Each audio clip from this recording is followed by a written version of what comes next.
want to get accomplished in spring? I think it's always the same thing from my perspective. It's the ability to let some of these young guys that redshirted get an opportunity to go play, see what they've got, how they've progressed and developed over the winter, really develop depth and focus on fundamentals. I think that's always going to be kind of what you're trying to get out of spring. I think the scheme part of it, there's going to be some tweaks, there's going to be some things that you look at through professional development in the off season that you want to examine. But I think by and large what we're looking to do is just build on the foundation that we started last spring with the fundamentals, continue to develop depth, and then drive our culture in terms of how we do things. You've been here a year. Will there be a difference in spring ball this year than last year? There's a difference already. There really is. It's I can see it just in terms of how much more efficient we are. The kids understand how we want to do things, how we practice, how we operate going from drill to drill. They understand the verbiage, and so it's I think we can really get a lot more accomplished in a shorter amount of time because of the familiarity that the players have with us as coaches, and just how we do things and how we operate. What have you seen from the off-season work? I think it's been tremendous. I think Coach Wilcox and our staff and then our partnership with some people in town has really accelerated our guys' ability to change directions more efficiently. We focused on a couple of different modules in terms of our training. One group was really focused on building mass and power, and the other group was a little bit more on speed and functional movement. And I can just tell watching these guys move around in our off-season training activities that we've been doing, their change direction is much better. I think we're becoming more fluid as athletes, and I can see some growth, especially in our freshmen. Coach, you mentioned professional development. Is there anything that you learned or that the staff learned during the offseason that you're going to implement that's new? I think you'll see some tweaks. A big part of one of the reasons why we chose to go to South Carolina with our defensive staff is because there's so many familiarities, not just in terms of knowing people, but also in terms of what we do. And so they base out of an on front. They've got some max drop stuff that they do, and so there's going to be a couple of tweaks there, but it's not going to be anything that's crazy. On the offensive side, I think you're definitely going to see Brian's style and his footprint. Been going through one of our big objectives, even when Courtney was here, was to look at kind of streamlining things in terms of our verbiage and simplifying our package so that we can operate at a more efficient rate more quickly. And that's one of the things the offense spent a lot of time doing. We brought in Bob Cole, former offensive coordinator for the Montana Grizzlies, who had been at Northern Illinois for a number of years, was an analyst at Northwestern this last year. He spent a couple of days here, brought in some really good RPO stuff that I think will fit Chris's style. And then, Daenerys had the opportunity to go back east and spend a little bit of time this last week at Harvard and with some NFL teams. And so I think there's going to be some tweaks and some nuances, and obviously, we've got some new coaches.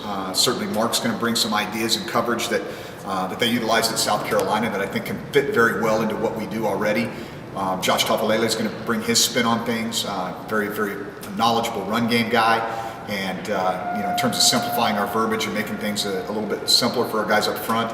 And then Daenerys obviously is going to have his input with his experience at North Carolina State. The interesting thing about the North Carolina State thing is the offensive coordinator there this last year was a guy that had been at Boise State. And so he and Matt talk, it's almost like they're speaking their own language over here in the corner because they're using all the Boise State verbiage, which is good for me because I understand it. Last year I needed an interpreter half the time. Courtney would call a play and I'd look at Matt and he'd tell me what it was in Boise State language. So it's been good. I think it's, like I said, we're not going to see crazy tweaks to the scheme that I think everybody's going to go, this is so different than what we've been doing. But I think if to a trained eye, you're going to see some nuances and some things that I think can enhance what we're doing.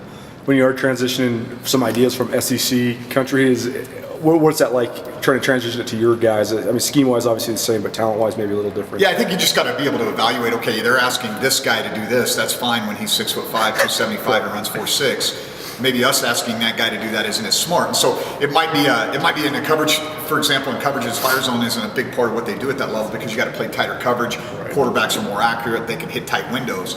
Maybe we can play a zone concept instead of a man concept with the same idea, whether it's a blitz pattern, whether it's a combo coverage, whatever it might be. And so I think it's just about examining how that scheme fits with your personnel. And really, that's I think what coaching is. You have to be able to.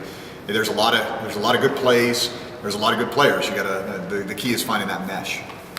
How excited are you for spring ball? I was just talking to Andrew about this. It's kind of the rhythm of life for me after doing this as long as I have. I enjoy spring ball. I like getting back outside and just getting a chance to coach. I'm always excited about that. But this is just one step in the journey. I'm probably more excited for August to roll around than I am for April. But it'll be fun. I'm really excited to see our young kids, this freshman class that we brought in this last year, that many of them we were fortunate enough to be able to redshirt and see how the hard work that they put in through the course of the winter, and get them a chance to go play in a competitive environment, because they really haven't done that since last August, once we decided to redshirt. You guys were short on bodies last year, so will that change this year? I mean, do you think having it in the morning will help out with having more guys available? Yeah, I think that's part of the objective, and I think there's a lot of research out there about why going in the morning is better for our student athletes from an academic standpoint. It really compartmentalizes their day, allows them to kind of get the hardest physical part of the day over with. Once they shower and get out of here, they don't have to worry about football. On the days we practice, we're not going to meet. We'll meet on the off days. So they get up, they go do practice, and then it's all about school, taking care of their chores that they may have, their day-to-day responsibilities. But I think it'll really help them to be able to kind of, like I say, compartmentalize their day. I remember even as an athlete, as long ago as that was, you go in the morning and you look at the practice schedule and you say, oh, we got 24 periods, and the last 3 are conditioning. And that's all you think about. You're in math and you're not thinking about math. You're thinking about what you got to do at the end of practice. And so I think giving those guys the opportunity to really focus on football in the AM and focus on their academics the rest of the day, that's a little bit of balance for us. And I think it'll be good for them. They're probably stoked about it too, right? I think, it's funny. I always thought that they were going to be, kind of practice in the morning, coach, are you crazy? But if you ask the players, I think to a man, they'd say they prefer it. Yeah. For exactly the reasons I was talking about. Based off the end of last season and I guess your winter workouts, where do you think your biggest strength is at this point? I don't know that I look at it and go, okay, this is where I think we're going to be crazy good. But I think we've got the ability to be pretty good on both sides of the line of scrimmage. We bring back a lot of experience on the offensive side of the ball, offensive line, and I think that those guys played at a very high level. Really just losing JP from that group and having a good group of guys with a ton of experience, and not just 4 guys that you're going to say, okay, who's the 5th? I think there's 6 or 7 guys that are in the mix there to compete, and that's what you really need to be a good offensive line. You can't just do it with 5 or 6. And so I feel like that's an area we've got a chance to be very good. I think that some of the things that we're doing in the passing game can really take advantage of the talent that we have at receiver. That was an area where last year, with just our limited ability to throw, we couldn't really showcase those guys. And we bring everybody back at that position too, really. And so I think there's a lot of depth and experience in those 2 places. The running back is obviously going to be an interesting spot to watch in the spring, just to see who kind of emerges out of the shadow of Chad and Gunner. And then on the defensive line, I know it sounds crazy because we were so decimated with injuries on the defensive front last year, but we've got all those guys back. And we have a ton of depth on the defensive line right now. Knock on wood, we stay healthy there. But I think that's another area where we've got a chance to be exceptional. Do you feel like Chris made a big leap in the offseason? I can really see the influence of Denarius. I think that was I feel really fortunate that we were able to get the support of the administration to add that extra coach that we were a little bit short in the fall. And I think it was perfect because buying some time to really examine what we needed the most, and then having the good fortune to be able to bring somebody like Denarius in and work with Chris and the rest of our quarterbacks, it couldn't have worked out better. And I see some, it's a work in progress, but I see a lot of maturity in him. I think he's very focused on becoming a better leader, a better student, a better person, and a better player. Despite his accolades from last year, is that an open competition? Yeah, I think it's going to be interesting because I think there's some things that, when we look at kind of how the offense is coming together, there's some things that Brian, I think, brings in terms of high efficiency passing game that really fit Tyler. Mm-hmm. And I think it's going to be a very interesting competition. I mean, I think obviously Chris is at his best when the thing breaks down, and that's not unlike Dakota when he was here. I mean, that's something that you kind of, when they can operate outside the offense, sometimes that can be just as valuable as being able to operate inside the offense. I think that it's going to be interesting to see how those things play out, and it'll be, we're always trying to create competition. So much has been made of Denarius being able to help Chris, but do you feel like Denarius can help Tyler quite a bit? Absolutely. As well? I think anybody that played that position at the level that they played it wasn't just. I can see how. It's obvious why that guy was part of 3 conference championships.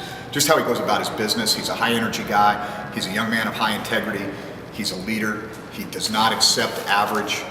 He holds guys accountable, and I think those are things that not just Tyler, but Brady McChesney's going to benefit from. Camden Brown's going to benefit from. When Tucker Rovick gets here, he's going to benefit from those things. And so it's exciting to have him here. And the best thing about it is it takes a lot of pressure off me. Between he and Kane, I don't have to go do any speaking gigs. So it's awesome. New offensive line coach? Yes. You did, right? Yeah, Josh Tuffalello. Yeah.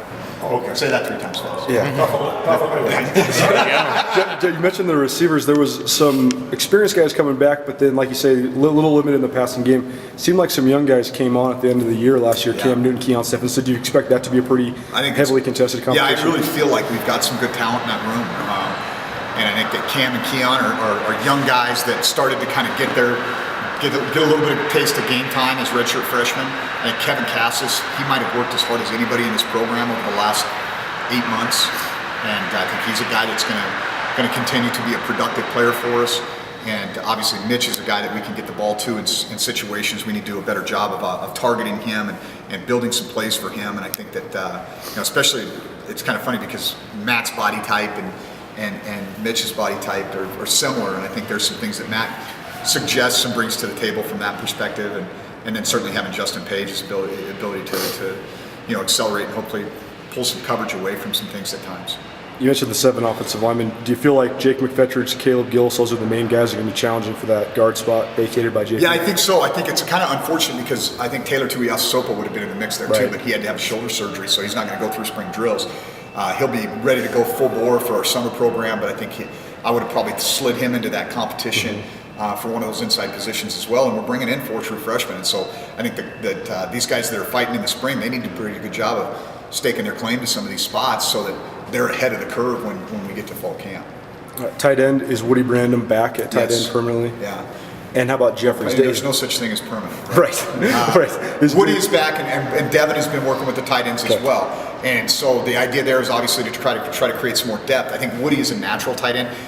He really did a nice job for us in kind of an emergency situation playing defense, and I think that tells you the kid's just a football player and willing to sacrifice a little bit. But ironically enough, I think his time playing defense is going to really benefit him as a tight end in terms of learning how to strike and playing with a little bit more physicality as an inline tight end. It's a more off the field type question, but Big Sky kind of re-upped with Root Sports, and I guess with the emphasis you're putting on recruiting in the Northwest, how does that help your profile? Well, I think just the exposure that we got. I think Root does a very nice job. Had the opportunity to see some of their telecasts, and I think that they're high quality, and I think they really do a nice job of highlighting the Big Sky Conference. I think it helps that they're regional too. Based out of the Seattle area, they have a good understanding for kind of the footprint of the conference, and people that are doing the games are familiar with the product, and I think it helps us. I think we've got another 5 games this year. Is that correct? I think that's as many as anybody else in the Big Sky gets, and so I think that definitely helps us in recruiting. And I think that, again, that footprint where we're at, especially that I-5 corridor, where people tune into Root because that's what the Mariners are on. They know who we are because they're doing some publication for, hey, here's what's coming up in the fall, here's our schedule, and those type of things. And so I definitely think it's an asset. Cool. Jeff, will you be available after practice too, along with the guys If you need him, tomorrow. Yeah, you guys holler at me. With that. Okay. Should be on that schedule that Bill sent out.